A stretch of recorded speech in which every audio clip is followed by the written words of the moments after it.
Hello, and welcome back to Let's Play Alundra. On the last episode we picked up the secret pass from Ludus' house, so now it's time for an episode that's basically entirely side questing as we go ahead and put it to good use and sort of clean out the whatever secret it unlocks, and it should be pretty obvious. Let's go to the Riverside pub, obviously, and see what these guys have to say. Remember, these are the sailors that washed up from the shipwreck of the Clark. They're all making references to roulette, and for those of you who assumed the first time we were here that there was some kind of casino minigame hidden in Alundra somewhere, you were obviously entirely correct. Now it's time for us to go ahead and access that and see what we can win. See, I think this is really funny. When the doorman unlocks the door, it makes the secret passage opening sound that you usually get. It would be kind of like someone in a Zelda game opening up a box and getting the item theme tune. This is also pretty interesting. You can actually get a drink from the bartender, which is actually really rare in video games. Usually they just serve you milk or make jokes. I mean, it's a little unclear how old Alundra is supposed to be, but check it out. 100 proof Captain Merrick's Ionis spiced rum. Or Inoa spiced rum. They're actually just serving you 50% alcoholic rum. And yes, it replenishes your strength and your magic, but that was already at 100%. And it makes you act insane, which is not exactly what spiced rum would normally make you do, but you did pass out at the end and wake up with a headache. So, I guess games reflect life. Anyway, we've got control over ourselves now, so it's time to go down and check out the basement. There's one other dialogue trigger I really want from these guys that we're going to get before I leave in this particular episode.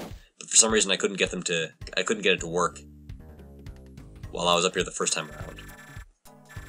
So yeah, there's a roulette game. We'll be seeing that quite a bit. It's actually the single most obnoxious thing to do in the entire game.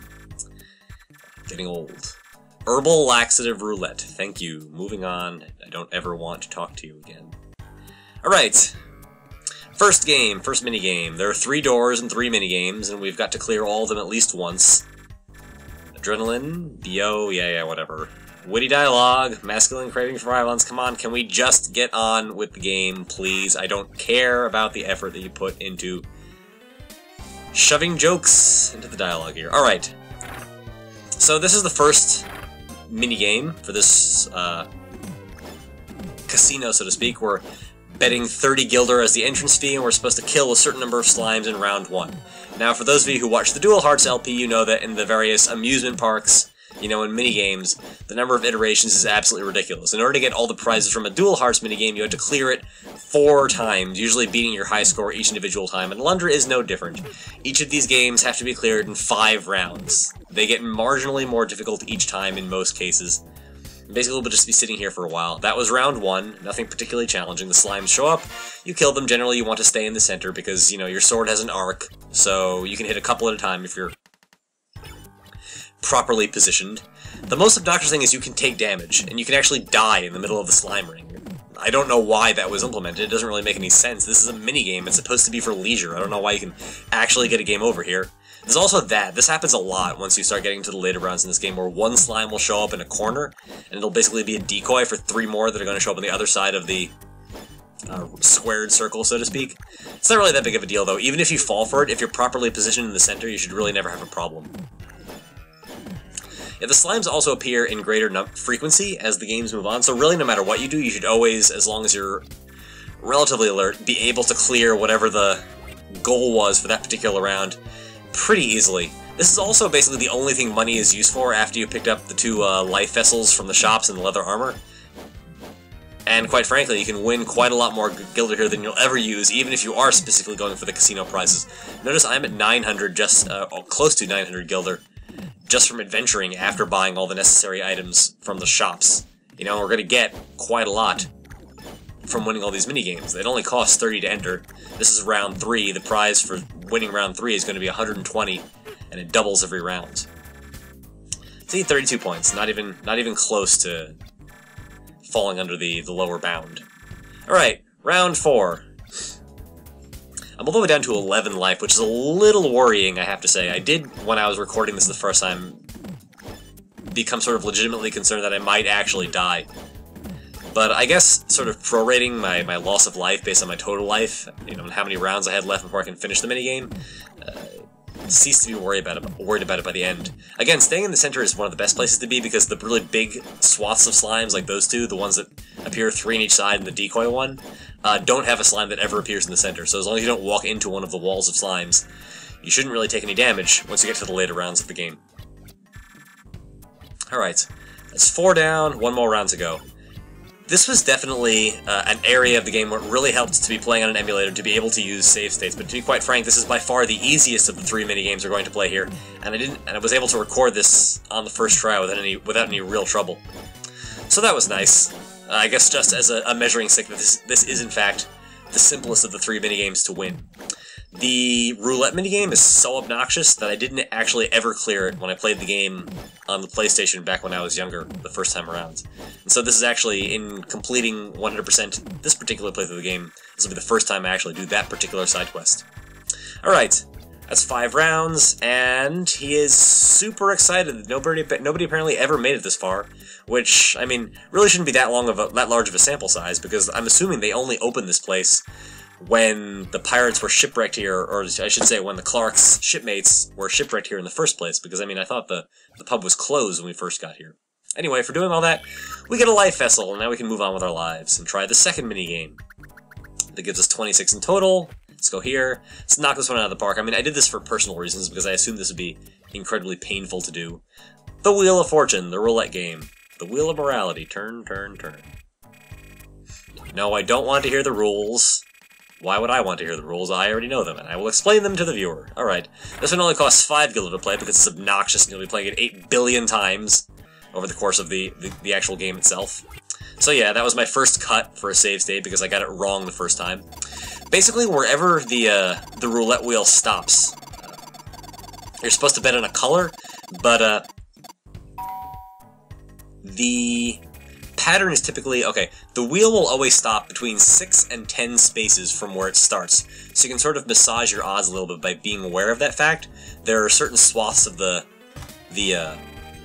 wheel that obviously there's one in the lower right that contains 4 green squares, so if you're on the upper left-hand corner, you can be pretty sure that the roulette wheel is going to land on green. Of course, it is all totally random, and even in the case that you know that it's supposed to land between 6 and 10 spaces from the starting point, the odds between 6 and 10 are slightly different. The most likely spot is the 8th spot from wherever you start, and the second most likely is tied between the 7th and the 10th. So even being aware of where it's supposed to stop and the relative odds, it still takes a really long time to win this 5 times in a row. You know, you have to win it all in one shot. You can't ever lose. I believe the best you can make the odds, in the most part, is about 1 in 60-ish, so considering how long it takes just to play the game 5 times in the first place, you can be here for quite a while. I actually got pretty fortunate that other than that first skip you saw at the start where I blew my first choice and had to save state and had to edit in a save states, I think I only guessed wrong twice in getting it right 5 times in a row. So it only took me 7 spins of the roulette wheel with use of save states to clear this particular minigame. Of course, you do win a lot of Gilder. The guy was right. You can win 3 to the 5th times 5. 81 times 3 is 243. You can win 243 times your entry fee. You can win 1,215 Gilder. That's 1,315 Gilder. That's actually pretty ridiculous, or at least it would be if money was actually worth anything in this game. This is it, right? You freaking believe this. Oh, 1,215. I was wrong. Whatever. So yeah, just like the other two minigames, or I should say, just like the slime battling minigame, we get a life vessel for putting up with that. I mean, it took me hours to do that. I did this particular side quest, this one, once. This first half of it, I got the 5 roulettes in a row once when I played the game the first time on the PlayStation. But you actually, in order to get all the treasures from this, have to do it twice, and I never managed to get it the second time. I just ran out of patience. I'll be doing it off camera at some point during this LP. Alright, so this is the third minigame, a shooting gallery. This should be really familiar to people who've played like Ocarina of Time or Majora's Mask, because there's usually, in 3D Zelda games, some kind of shooting gallery minigame. This is the one here.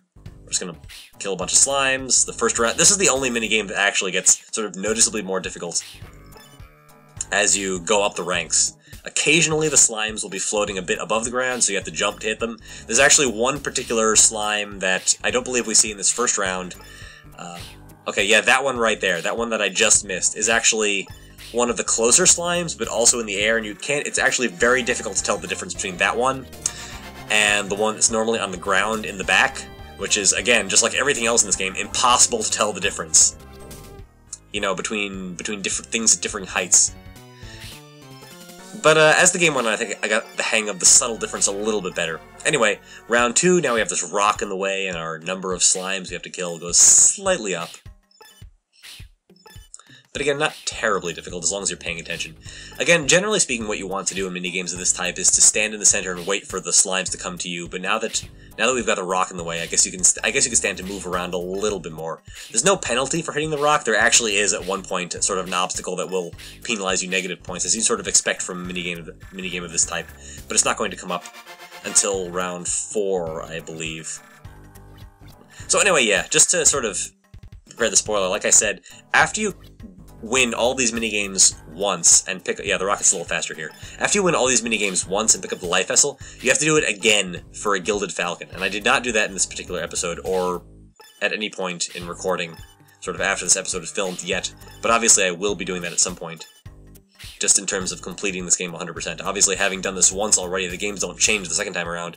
It just really bothers me that for some reason, I mean, this game was made by the same people who made Dual Hearts, and Dual Hearts, we know, I mean, from that particular LP adventure, that someone actually decided it would be a good idea to force people to play the minigames in even more iterations than this. I mean, this was painful enough as it was, you know, playing these games for 5 rounds just for actually quite a big step towards 100% completion. 3 life vessels and eventually 3 Gilded Falcons. It's more than we get in most of our, you know, adventures and most of our dungeons. It's actually pretty important, you know, pretty useful. But I guess someone took that forward and in Dual Hearts, you know, made it even worse, made it even more sort of robust. But I guess I complained about that during my previous LP, so I don't really want to say too much about that now. Just seems to me like the people who are responsible for the overall design and Matrix software tend to make really questionable decisions, and this is just sort of symptomatic of that. Anyway, that chicken obviously is the thing that we can hit that causes a penalty. It's basically a -1 every time you hit it, and you have barely enough time to sort of get to the actual limit just by hitting all the slimes. I mean, the most I've ever hit, I think, is 17 in one round, so you can't really afford to hit the chicken basically at all, really. Unless you're absolutely perfect. Because, I mean, typically, if you hit the chicken, that means you miss the slime. Right? Anyway, not too bad. This one, I believe this is the only round in this particular game that took me a few tries to actually get a clean run on camera. Otherwise, not really that bad. It's really only the roulette that's obnoxious. Or I should say, significantly increases the amount of time you have to spend in this casino overall. Alright, first person to win this round. Yes, so the first person who would actually ever bother to do this. If Klein was still alive, I'm pretty sure he would have managed. One thing I don't particularly like about this minigame is that it forces you to use the bow, and it keeps the bow equipped when you leave, so you're stuck in your next combat scenario using the bow, which is a little aggravating. Anyway, heading back upstairs, we're going to finally trigger that dialogue that I was looking for. Yeah. I didn't really know who spoke the dialogue trigger, the event flag that I was looking for, so I just spoke to everybody until eventually somebody said what I wanted them to say. Yeah, I've talked to you already. God, I'm sick of you so much. 4 games of roulette in a row. Really? I won 5. Suck it. Anyway, yeah, okay, now he has different dialogue. No, I don't remember you. You all look the same. And yes, I've met the captain. He's selling treasures badly. They cost so much money, more than anyone human could possibly carry. Right, there we go, finally. I mean, this was pretty obvious when we ran into Captain Merrick the first time. But he's looking for the Gilded Falcons, and now we finally have the event flag that allows us to start exchanging them for the items that he has. Yes, I did, in fact, say absolutely nothing, because I am a silent character. But I suppose we could say that I was thinking about the Gilded Falcons, because that's why I'm here.